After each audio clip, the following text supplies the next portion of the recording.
Yeah, good morning, gentlemen, guys. I see I've been on here several times before, so I feel like I'm at home. But again, y'all do this on a Saturday morning. So there's grandkids that got need to go to basketball. There's also tea times. There's all those things that happen at Saturday around this time. So I do miss you quite a bit, but I've been here and get the flavor of things. And so I almost just want to close my laptop when Hetty gives those those four definitions of leadership, because yes to number one, yes to number two, yes to number three, and yes to number four. I mean, it is all of those depending on where you plant me or what I'm doing and who my area of influence might be at that given time. And so I agree with all of them. And then sometimes I can reject one, two, and three and just roll with number four. So you get what I'm saying? It's everything. Leadership, we all rise and fall on leadership. And so when Hetty asked me to talk about this, I didn't know which one of those areas I wanted to talk about. There's so many different things. And when I decided I wanted to go this direction with leadership, I go to work and I'm like, man, I'm not even operating in what I was just thinking about talking about. And so uh, in around Oklahoma City, I'm so blessed that just the nature of my work has placed me in an area of influence where I get to meet a lot of people. And one of the consistent things that they say about me that I own now is master mentor. Master mentor. My ability to connect with young people, or I'm going to say, and I'm not just talking about kids. I'm talking about younger than I, or less experienced than I in a certain area, and my ability to connect and then kind of guide the decisions and actions that they take. And so that's where I'm going to go. I'm going to talk about mentoring, but you can interchange the word mentoring to leader or to disciple, or however you choose to use it. And I'm going to give us I mean, you did that great introduction. I have a list here that I need to introduce myself, but Hetty did such a good job. I'm not going to mess it up. I will probably less of a guy if I introduce myself because he made me so this big. So I'm going to leave it right there. But as men, when I think about all the things, all the responsibilities that we have to juggle, we have to juggle relationships, right? Marriage, in-laws, girlfriends, siblings, all at the same time. That's a responsibility. Then there's parenting. There's picking up those kids. There's dropping off those kids. There's disciplining those kids. There's cheering for those kids. There's coaching those kids. It's tutoring those kids. It's just monitoring the kids. That's a responsibility we have. We got financial responsibility, paying bills, saving money, loaning money, right? There's repair costs, the cost of repairs, the repairs that need to be made. That's all a responsibility. We got professional responsibilities as men. Uh, Education. We got to deal with the boss. We got to be the boss. We got to prepare for promotion. We got to prepare for layoffs. We got to prepare for transition. These are all a responsibility. Then there's the spiritual responsibility. There's prayer time. There's spiritual growth. There's our mental health. There's our physical health. There's all. I mean, ain't nobody saying amen, but if I haven't hit you yet, I can keep going. Tons of responsibilities as men. But I'm also going to say those are the natural responsibilities of authentic manhood. And I feel like each one of these responsibilities has been discussed in this forum multiple times, or will be discussed and broke down multiple times. So what I thought I would do this morning is take on the other responsibility that I feel like we have, and that is that of mentor or disciple or teacher or leader of other men.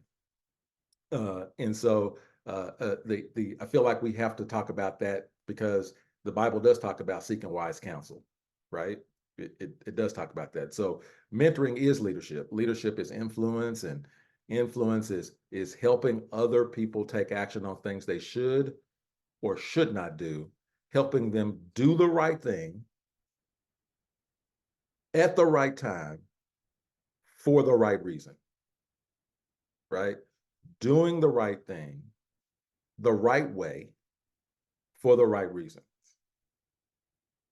at the right time, right? And so and I've been a mentor for inner city young folks for years and years. It probably started when I was 16, and that's probably where this title of master mentor came from.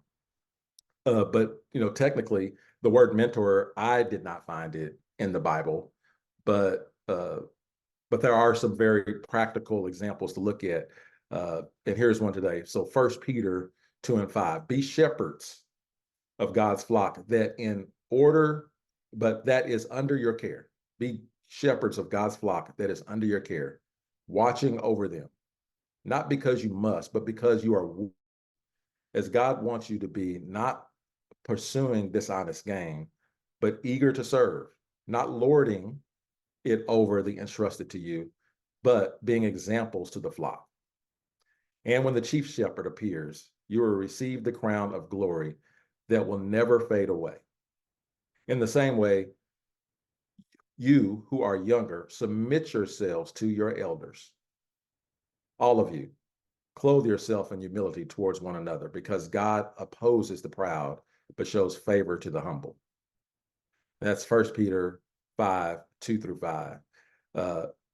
It didn't say you had to do it, but for me, it's another responsibility. I got to do it. It's in my DNA.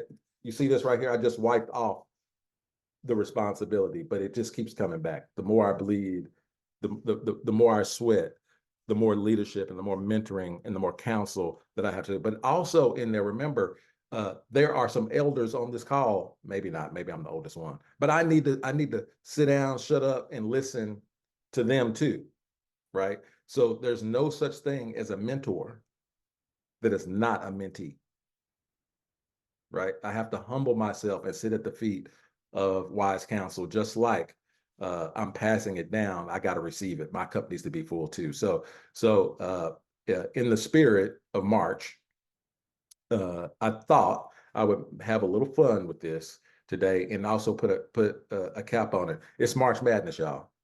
It is March Madness. And so I'm going to give you the final 4 of mentoring tips. Can I do that?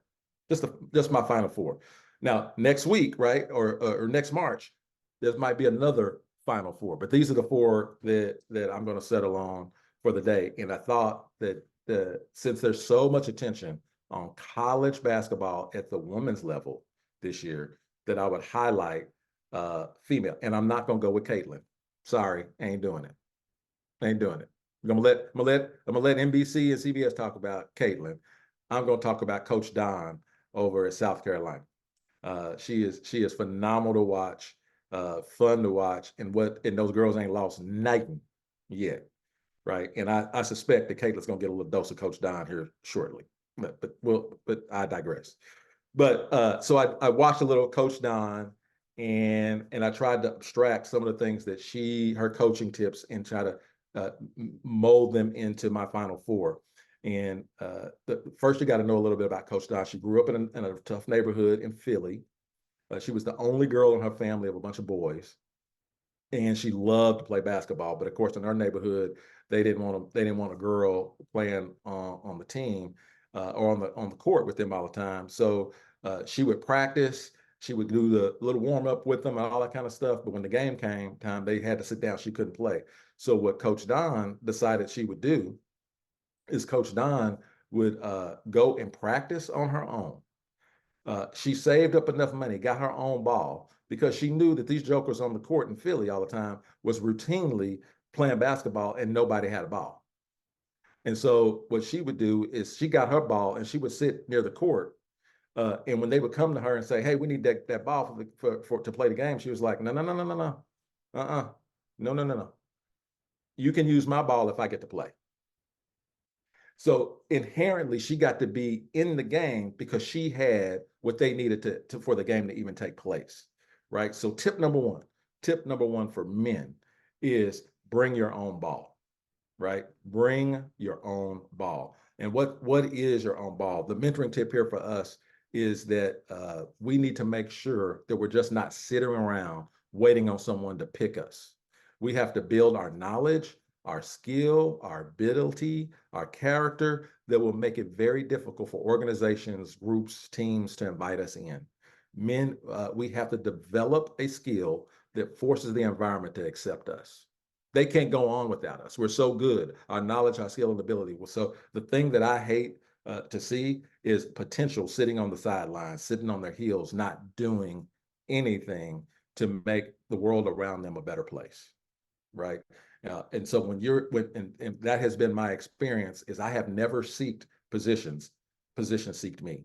And why is that? It's because I was always working to increase my knowledge, skill, and ability in a particular area. So much so that people would say, I need that. Can you come help? Can you come offer something to elevate us? And I'm like, what, me? I got a ball you need? Why show? Right? Right. So bring your own ball. Tip number two, is we have to live outside of our comfort zone and inside of our growth zone. This requires commitment to our future self. Check what I'm saying. This requires a commitment to our future self. So tip number two is growth takes place out of our comfort zone, outside of our comfort zone. I want us to start passing on to our mentees and to absorb for ourselves is that we have to make a commitment now to the person we believe we want to be 5 years from now. When we look at the person 5 years from now or 10 years from now that we want to be, we should, what kind of work does the person back then require of us? Right? Man, in 5 years, I want to be fit. I want to be able to do 1,000 push-ups. I want to be able to run 5 miles. Well, that's going to require equipment out of me today. A commitment out of me today. Commitment really means staying with something long enough after the feeling you had when you made the commitment in the first place. This is the what versus the how effect, right? When we often decide our what from desire. I know what I want. I know what I want. So this is what I'm going to start doing. January 1, right? There's a whole lot of people talking about what they want. What? But then about January 19th, the how starts kicking in. You mean I got to get up at 5 o'clock in the morning to get, yeah. So the how always attacks the what. So this bottom line to this whole commitment to your future self is self-discipline. 2 Timothy 1:7 says, for the spirit of God gave us, the spirit that God gave us does not make us timid, but gives us power, love, and what? Self-discipline. Self-discipline. To stay committed to your commitment. It is the ability to deal with the how so that you can achieve the what. Right? That's tip number two. Tip number three, Coach Don has a 24-hour rule, which is very, very important. Like, and it says in Proverbs 25:28, like a city whose walls are broken through is a person who lacks self-control. And literally what she's talking about and what I want to highlight here is this 24-hour rule is that we move on.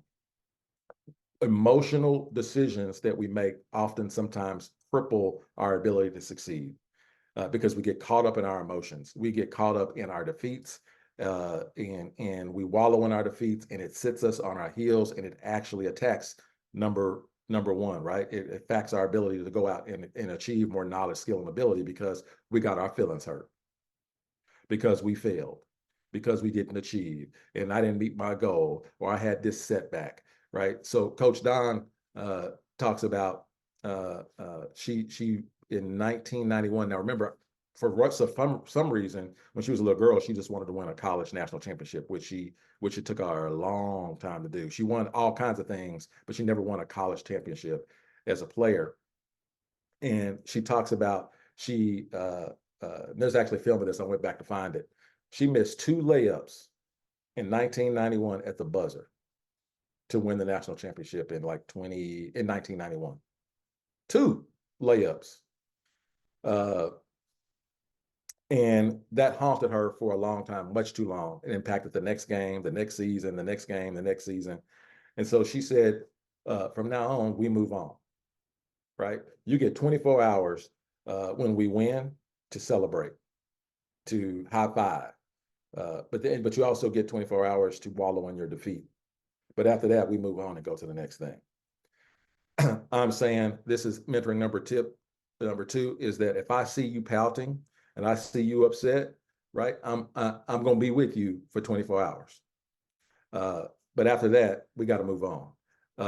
Hetty mentioned 2020. I was the Democratic candidate for Oklahoma County Sheriff, which would have been the first African-American sheriff in Oklahoma County in the history of the state. I was the first African-American Democratic candidate, which is, I guess, something. But let me tell you about this race. That joker was beat from the start. He was not even close to the. He had 4 years of law enforcement experience to my 26 years experience. They're way more credibility. What doesn't he didn't even really work in this county, to be honest. There is nothing in my heart or in my mind that would cause me to lose that. And I was winning that election on data all the way up to 9:59. And at 10 o'clock, some other precincts came in and I lose in public. The entire state is watching this race. That was on a Tuesday. The sun came up on Wednesday, y'all. I had to go to work. My wife was looking at me. My son was looking at me. Everybody, right? Because I'm on this stage, they're looking to see, how does this man handle a loss? And let me tell you what the response is. We move on because the sun comes up anyway, right? We move on. I can tell you, you might take some defeats, but you ain't taking as many public defeats like that. Most of your defeats are household defeats. Most of our defeats are small defeats in the grand scheme of things. That's the biggest loss I've ever had to suffer. We move on. You move on, right? It's an requirement. It's a requirement to do that, to have enough self-control to don't be wallowing in your emotions and let it impact more than the next 24 hours. Y'all with me? Okay. Last one. Tip number 4 is mentors, men, leaders, the disciples. What we do is we lend hope. We lend hope because oftentimes some people just can't get past that 24 hours and they absolutely need hope to get to the next day, to the next 24 hours. As a child, Coach Don, remember, she dreamed of winning a national championship. She wasn't able to do it in college as a player. And then as a coach, the opportunity came in 2015 or so. Her team was one game away from getting to the Final Four. One game away from getting to the Final Four. And at the last second, they missed the last shot, which would have won the game, and of course, shattered. But there was a commentator that was commentating that game. Her name was Carolyn Peck. Carolyn Peck had already won a national championship, right? And Carolyn Peck said on national TV, she said, Coach Don, she is going to win a national championship one day. And after the show went off air, she goes up to Coach Don and she says, you're doing a phenomenal job. I know you're defeated and I know how bad this feels. And she goes into her purse and she goes into her wallet and she pulls out that section of net that she cut down when her team won the national championship, that little piece of thread. And she said, here, Coach Don, you take that, right? She said, this mine, and I want it back, but you give it back to me when you win your own national championship and you cut it down. Coach Don, she took that piece of that thread, that piece of net, and she put it in her wallet. And she said, for years, every time I open my wallet, I would think about my own piece of net, my own college. It gave me hope, so much so that it impacted the way I practiced. It impacted the way I talked to my kids. It impacted the way we did our day, right? And then finally, Coach Don wins a national championship as a coach and returns that piece of net to Carolyn Peck, right? What we do as disciples, what we do as mentors, what we do as lenders is that we recognize that our hope sometime is so big that we can lend it to others who can till they can have their own, right? We lend hope. Uh, uh, we're lenders of hope as mentors. We're lenders of hope, right? And what I mean is that piece of thread, right? That's mine. That's my hope for you. But you can have it until you can get your own. That's the way it comes down to it. Hebrews 6:17 through 19 says, because God wanted to make the unchanging nature of his purpose very clear to the heirs of what was promised, he confirmed it with an oath. God did this so that by two unchangeable things in which it is impossible for God to lie, we who have fled to take hold of the hope set before us may be greatly encouraged. We have this hope as an anchor for our soul, firm and secure. It enters the inner sanctuary behind the curtain. We have this hope as an anchor of our soul, right? And so I just want to encourage you with those final four, right? Just to recap, we lend hope, right? That's in the final four. There's a 24-hour rule. Get out your emotions. Hurry up. You got 24 hours. Number three, get outside your comfort zone. Growth happens there. Move out of your comfort zone and into your growth zone. And then lastly, bring your own ball. That's your knowledge, skill, and ability, right? And so love to chop it up about that. I could have gone on to the 64, the whole field of 64 on mentoring tips, but that's the final four. And God bless you and hope you found it a little encouraging.